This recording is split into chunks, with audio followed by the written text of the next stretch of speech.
तो दोस्तों, कल हमने पढ़ा था अपने लास्ट वीडियो में राजस्थान की मीणा जनजाति के बारे में। हमारा टॉपिक चल रहा है राजस्थान में जनजाति। उसमें कल हमने पढ़ा था राजस्थान की मीणा जनजाति। मीणा जनजाति राजस्थान की सबसे शिक्षित जनजाति है और संख्या में पहले स्थान पर आने वाली जनजाति मीणा जनजाति है। अब हम आज बात करेंगे राजस्थान की दूसरी सबसे बड़ी जनजाति है, वो है भील जनजाति। ठीक है, भील जनजाति दोस्तों राजस्थान की सबसे प्राचीनतम जनजाति है। राजस्थान की सबसे प्राचीनतम जनजाति भील जनजाति है। और एग्जाम में आपसे पूछ लिया जाए कि राजस्थान की सबसे शिक्षित जनजाति मीणा जनजाति, संख्या में सर्वाधिक जनजाति मीणा जनजाति। लेकिन राजस्थान की सबसे जो प्राचीनतम जनजाति है, सबसे पुरानी जो जनजाति है, वो है दोस्तों हमारी कौन सी? भील जनजाति। और ये जनजाति राजस्थान में संख्या में दूसरे स्थान पर आती है। यहाँ पर दोस्तों इस भील जनजाति में जो भील शब्द की उत्पत्ति है वो द्रविड़ भाषा के शब्द बील से हुई है। किससे हुई है? बील से। बील का तात्पर्य होता है दोस्तों तीर कमान। क्या होता है दोस्तों? तीर कमान। ये जो भील जनजाति है आज भी जंगलों में मिलती है, सर्वाधिक जंगलों में पाई जाती है ये। और आज भी ये अपने हथियारों के रूप में दोस्तों तीर कमान का उपयोग करते हैं। और देखो बील, बील अर्पण किया जाता है, बील पत्र अर्पण किए जाते हैं शंकर भगवान को। और भील जनजाति अपनी उत्पत्ति शंकर भगवान से मानते हैं। ध्यान रखिएगा, जैसे मीना जनजाति थी वो अपनी उत्पत्ति विष्णु भगवान के मत्स्य अवतार से मानती है, उसी प्रकार से जो भील जनजाति है अपनी उत्पत्ति शंकर भगवान से मानते हैं। दोस्तों सबसे प्राचीनतम जनजाति कैसे कह सकते हैं? देखो आपने रामायण देखी होगी, तो रामायण के अंदर जो केवट था या फिर जो सबरी थी जिसने भगवान के झूठे बेर खाए थे, भगवान ने जिसके झूठे बेर खाए थे सबरी के, तो वो भी भील जनजाति की थी। और जो केवट था जो भगवान को नदी पार करवाता है अपनी नाव में बिठाकर, वो भी कौन सी जनजाति का था दोस्तों? भील जनजाति का। तो यहां से आप थोड़ा अनुमान लगा सकते हैं कि भील जनजाति प्राचीनतम जनजाति है या नहीं। आगे बढ़ते हैं दोस्तों, एक आदमी है जिसने राजस्थान में किसी ना किसी चीज में कुछ ना कुछ काई जरूर है, उसका नाम है colonel James Tod. Colonel James Tod ने भील जनजाति को, भील जनजाति के लोगों को वनपुत्र कहकर पुकारा गया है। कर्नल जेम्स टोड के द्वारा भील जनजाति के लोगों को वनपुत्र के नाम से संबोधित किया जाता है, क्योंकि ये दोस्तों अधिकतर जंगलों में ही रहते हैं, इसलिए इन्हें वनपुत्र के नाम से संबोधित किया गया है। उसके बाद एक इतिहासकार हुए हैं हीरानंद गौरी शंकर ओझा। गौरी शंकर हीरानंद ओझा ने अपनी किताब में इन्हें अनार्य शब्द से संबोधित किया है। कौन से शब्द से संबोधित किया है दोस्तों? अनार्य शब्द से संबोधित किया गया है। तो ये भीलों का एक प्रकार से मैं भी राशन कार्ड बता रहा हूं कि राजस्थान की सबसे प्राचीन जनजाति भील जनजाति, संख्या में दूसरे स्थान पे जनजाति कौन सी राजस्थान में? भील जनजाति। भील शब्द की उत्पत्ति द्रविड़ भाषा के शब्द बील से हुई है, जिसका तात्पर्य है तीर कमान। भील जनजाति के जो लोग हैं अपनी उत्पत्ति शंकर भगवान से मानते हैं। कर्नल जेम्स टोड ने इन्हें वनपुत्र कहकर पुकारा है। हीरानंद ओझा, गौरी शंकर हीरानंद ओझा ने इनको अनार्य कहकर संबोधित किया है। देखो मुख्य रूप से ये जनजाति जो पाई जाती है दोस्तों, मुख्य रूप से ये जनजाति उदयपुर,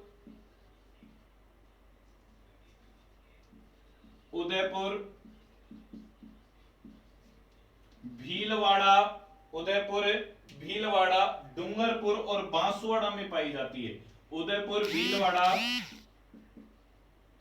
डूंगरपुर और बांसवाड़ा में पाई जाती है। ध्यान रखिएगा दोस्तों, जो भील जनजाति है मुख्य रूप से उदयपुर, भीलवाड़ा, डूंगरपुर और बांसवाड़ा में सर्वाधिक पाई जाती है। जिस प्रकार से मीणा जनजाति को भी दो भागों में बांटा था, जमींदार और चौकीदार मीणा, तो उसी प्रकार से भील जनजाति को कपड़ों के आधार पर दो भागों में बांटा गया है। भील जनजाति की भी दो उपजातियां हैं, दो उपजनजाति है यहाँ पे। पहली तो आती है, पहले तो आते हैं लंगोटिया भील। अब मैंने आपको पहले ही अभी थोड़ी देर पहले बताया कि इनको वस्त्रों के आधार पर दो भागों में बांटा गया है। तो भैया भील जनजाति को दो भागों में बांटा है, तो पहली आती है लंगोटिया भील। तो पहले जो लंगोटिया भील होते हैं, नाम से ही पता चल गया होगा कि ये क्या पहनते हैं, लंगोट पहनते हैं। और उस लंगोट को भील जनजाति के लोग कहते हैं खोइतू। क्या कहते हैं दोस्तों? खोइतू कहते हैं। ठीक है, एक तो लंगोटिया भील हो गए, और दूसरे आते हैं दोस्तों हमारे पोटिद्दा भील। ये पोटिद्दा भील धोती, कुर्ता इत्यादि पहनते हैं। तो भील जनजाति को वस्त्रों के आधार पर दो भागों में बांटा गया है। नंबर 1 लंगोटिया भील, नंबर 2 पोटिद्दा भील। लंगोटिया भील जो लंगोटी पहनते हैं उन्हें हम कहते हैं खोइतू। तो दोस्तों अभी मैंने आपको बताया कि भील जनजाति को दो भागों में बांटा गया है, एक तो लंगोटिया भील और एक पोटिद्दा भील। जो लंगोटिया भील जो लंगोट पहनते हैं, उस लंगोट को क्या कहा जाता है? कोइतू कहा जाता है। अब देखो भील जो जनजाति है दोस्तों, भील जनजाति कह सकते हैं आज भी ये जंगलों में रहते हैं और कम शिक्षित हैं। तो ये जादू टोनों में विश्वास रखने वाली जनजाति है। भील जनजाति के लोग ध्यान रखना, जादू टोनों में विश्वास रखते हैं। ठीक, इनमें जो विवाह होते हैं, ये विवाह भी भिन्न भिन्न प्रकार के होते हैं। मुख्यतः ये विवाह होते हैं जो 5 प्रकार से विवाह होते हैं। भील जनजाति में 5 प्रकार से विवाह होते हैं। नंबर 1 हठ विवाह, हठ करना, जिद्दी कर कर विवाह करना। नाम से ही समझ गए होंगे कि भैया एक लड़का है एक लड़की है, दोनों में आपस में प्रेम हो गया और दोनों ने जिद कर ली कि हम तो एक दूसरे से ही विवाह करेंगे। यानी कि उन दोनों के घर वाले समझा रहे, लड़की के घर वाले समझा रहे, लड़के के घर वाले समझा रहे, लेकिन नहीं मानते। कहा जाता है बुद्धि पे जब पत्थर रखा के में आ जाता है तो कौन किसकी सुनता है। हठ विवाह उसी प्रकार का एक विवाह है कि जब दोनों एक दूसरे को पसंद कर लेते हैं और दोनों घर वालों के मनाने के बावजूद भी नहीं मानते हैं और भागकर शादी कर लेते हैं, वो कहलाता है हठ विवाह। भागकर शादी करना यानी जिद करके शादी करना। दूसरा आता है दोस्तों हरण विवाह। हरण विवाह जिसके अंदर हर लिया जाता है।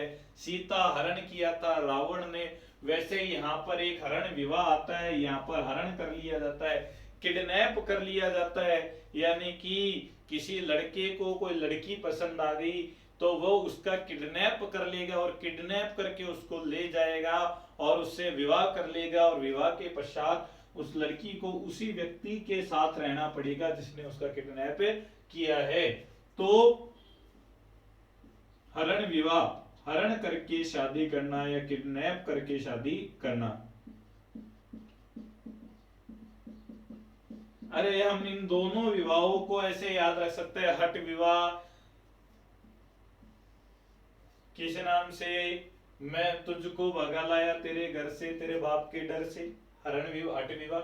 हरण विवाह उठा ले जाऊंगा मैं तुझे डोली में, तो हरण करने हो गया, उठाकर लेके जाना मतलब हरण ही तो करना हो गया। तीसरा आता है दोस्तों सेवा विवाह। इसमें क्या होता है, लड़की का जो घरवाला होता है, लड़की के घरवाले होते हैं, लड़की का जो पिता होता है, उस लड़के से कुछ महीने अपने घर पर रखते हैं और उससे सारे कार्य करवाते हैं और ये देखते हैं कि हमारी लड़की की सेवा करेगा या नहीं। तो लड़के को वधू पक्ष के द्वारा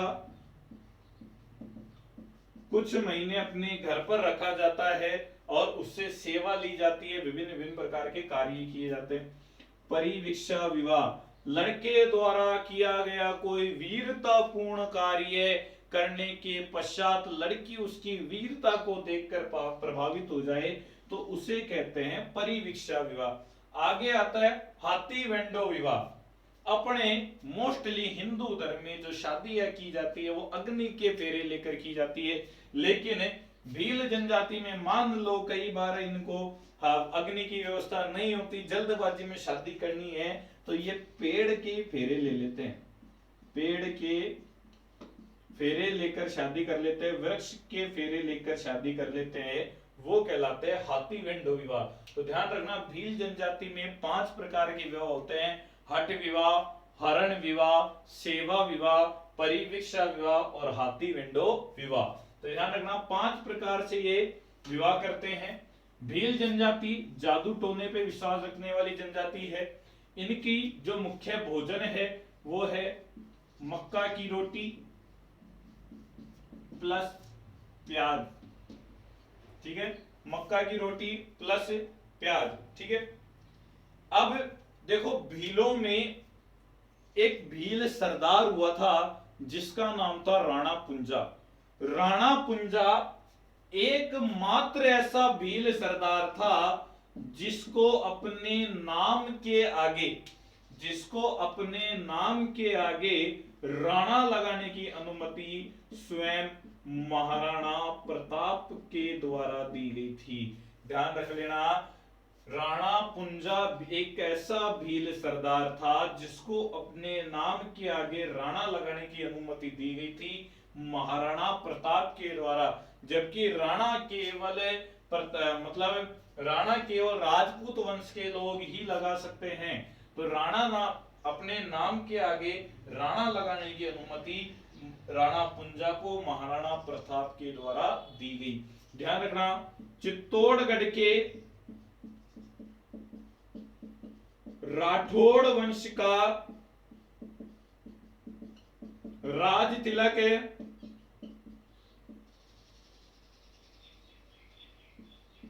भील सरदारों के द्वारा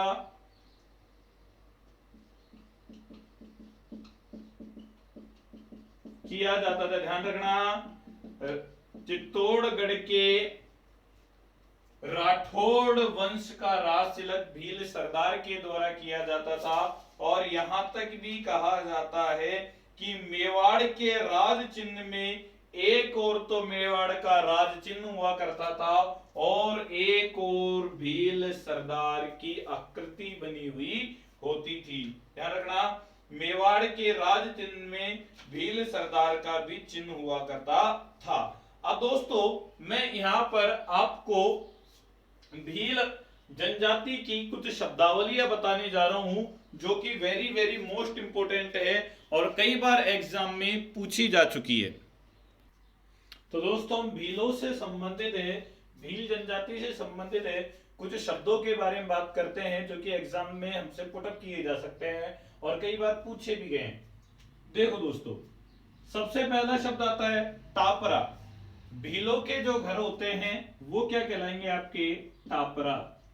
भीलों के घरों को पुकारा जाता है दोस्तों टापरा। क्या कहला पुकारा जाता है? टापरा। दूसरा आता है कू। भीलों के कई घरों का समूह, वो क्या पुकारा जाएगा दोस्तों? कू। कू मतलब भीलों के कई घरों का समूह। टापरा भीलों का घर।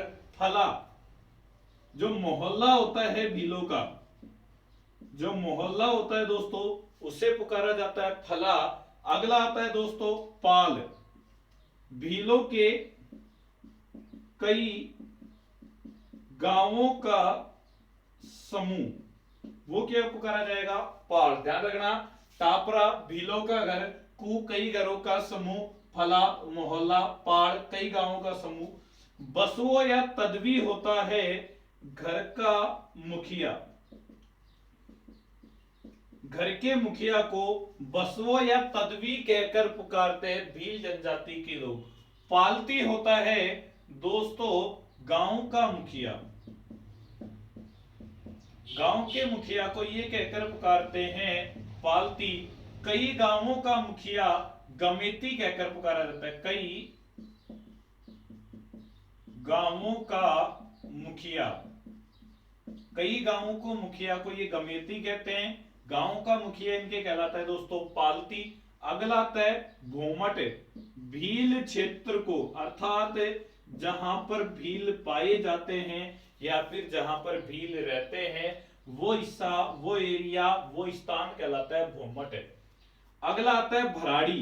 देखो भराड़ी इनकी एक रूप से हम कह सकते हैं आराध्य देवी है। जिस प्रकार से हमारे घरों में शादी के समय जो कोठ्यार होता है वहां पर गणेश जी इनकी आकृतियां बनाई जाती है शादी के समय, वैसे ही यहाँ पर देवी की आकृतियां बनाई जाती है शादी के समय पर। ठीक है, सबसे important, very very most important शब्दावली में देखो, भील जनजाति के लोग दो प्रकार की कृषि करते हैं। एक तो कृषि करते हैं ये दजिया, ठीक है, और दूसरी करते हैं चिमाता। दो प्रकार की ये कृषि करते हैं, दजिया और चिमाता। दजिया कृषि तो ये पहाड़ों के ऊपर करते हैं, पहाड़ों के ऊपर की जाने वाली कृषि कहलाती है दजिया कृषि। और जो चिमाता कृषि है ये करते हैं मैदानों पर। कहां की जाती है दोस्तों? मैदानों पर की जाती है। कायता या लोकाई, जिस प्रकार से हमारे यहाँ पर मृत्यु भोज हो जाता है किसी व्यक्ति की मृत्यु के पश्चात, तो इनके यहाँ मृत्यु भोज को कायटा या लोकाई के नाम से पुकारा जाता है। खोएतु, मैं आपको पहले भी बता चुका हूं कि जो लंगोटी होती है उसे ये क्या बोलते हैं? खोएतु कहते हैं। पोत्या, सिर के ऊपर पहने जाने वाली पगड़ी यानी कि हम कह सकते हैं साफा, साफे को क्या बोलते हैं? पोत्या कहते हैं। डेपाड़ा, तंग धोती या छोटी धोती, वो क्या कहलाती है? देपाड़ा कहलाती है। पीरिया, शादी के समय हमारे यहाँ पर जो लड़कियां होती है, जो दुल्हन होती है, वो क्या पहनती है? बेस पहनती है कुछ इस प्रकार से। तो इनके यहाँ पर जो बेस पहनती है औरतें शादी के समय पर, जो दुल्हन पहनती है वो कहलाता है पीरिया। शादी के समय पहने जाने वाली साड़ी पीरिया कहलाती है। डालिया, डालिया कहा जाता है बरामदे को। किसको कहा जाता है दोस्तों? बरामदे को यहाँ पर डालिया कहा जाता है। पीरिया, शादी के समय पहने जाने वाले वस्त्र जो दुल्हन के द्वारा पहने जाते हैं। कोष्टक में लिख देता हूं, दुल्हन। देपाड़ा, तंग धोती। पोत्या, साफा। खोइतु, खोइतु माने क्या होगी? लंगोटी होगी। कायता या लोकाई यानी कि मृत्यु भोज। गांव का मुखिया पालती, गमिती, कई गांवों का मुखिया बोमट है। भील क्षेत्र भराड़ी, शादी के समय जो दीवारों पर चित्र बनाते हैं इनकी देवी है भराड़ी, उनके बनाए जाते हैं। दो प्रकार की ये खेती करते हैं, एक तो दजिया और चिमाता। दजिया कृषि है वो पहाड़ों के ऊपर की जाती है, चिमाता है वो मैदानों पर की जाती है। भीलों को घर टापरा कहलाता है। कु कई घरों का समूह। फला मोहल्ला हो गया। पाल कई गांवों का समूह। बसो या तदवी कई घरों का मुखिया। घरों का मुखिया क्या कहलाता है? बसो या तदवी। अब भीलों की शब्दावली के बाद में इनकी कुछ प्रथाओं के बारे में बात करते हैं दोस्तों। सबसे पहली एक प्रथा आती है इनमें छेड़ा फाड़ना। छेड़ा फाड़ना मतलब तलाक, ठीक है। छेड़ा फाड़ना तलाक कैसे दिया जाता है? छेड़ा फाड़ने का मतलब क्या होता है दोस्तों? जो पुरुष व्यक्ति है या फिर महिला है वो अपनी लुगड़ी का, अपनी साड़ी का पल्लू फाड़ के पंचायत के सामने पुरुष को पकड़ा देती है, वहीं से उनका क्या हो जाता है? तलाक हो जाता है। तो वो क्या कहलाता है? छेड़ा फाड़ना कहलाता है। पुरुष अपने अंग वस्त्र का एक टुकड़ा फाड़कर पंचायत के सामने उस महिला को पकड़ा देता है, तो वो क्या कहलाता है? छेड़ा फाड़ना, अर्थात उनका क्या हो जाता है? तलाक हो जाता है। एक इनमें नाता प्रथा इनमें भी संचालित होती है। आपको पता है नाता प्रथा, मैं बता चुका हूं पिछली वीडियो में। नाता प्रथा इनमें भी संचालित होती है। दूसरे पश्चात झगड़ा राशि। बोले गुरु जी ये झगड़ा राशि कहीं है? तो झगड़ा राशि देखो, एक औरत है, उसके एक पति है, पति नंबर 1। वो औरत अपने पहले पति को छोड़कर दूसरे व्यक्ति से शादी कर लेती है, पति नंबर 2।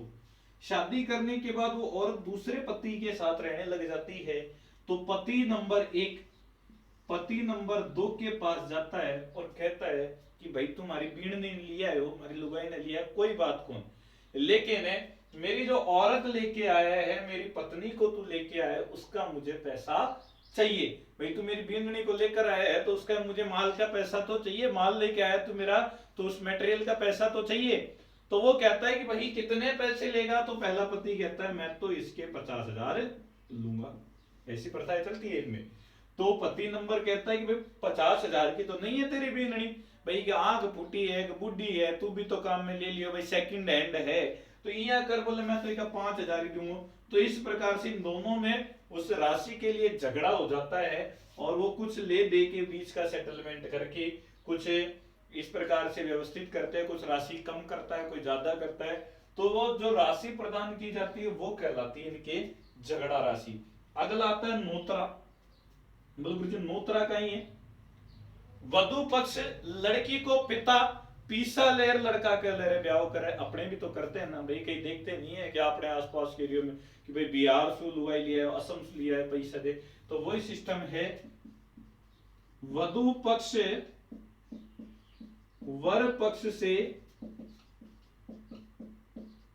पैसे लेकर विवाह कराता है, वो क्या कहलाएगा, अपने नोतरा कहलाएगा। मोताना, मोताना भैया खून खराबे के बीच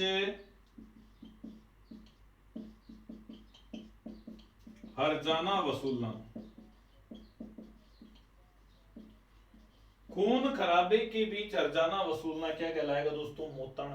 बोले गुरु जी खून खराबे के बीच किया, तो जैसे देखो किसी लड़की की शादी वो अपने ससुराल में गई, 5 साल हो गए, 10 साल हो गए रहते रहते, और किसी कारणवश उस लड़की की बीमारी या किसी अन्य और कारण की वजह से अपने ससुराल में मृत्यु हो जाती है, तो जो पीहर पक्ष के लोग हैं, जो वधु पक्ष के लोग हैं, उनके ससुराल जाएंगे और ससुराल कहेंगे भैया तुमने मेरी बेटी को मार दिया, अब हमको उसकी राशि चाहिए।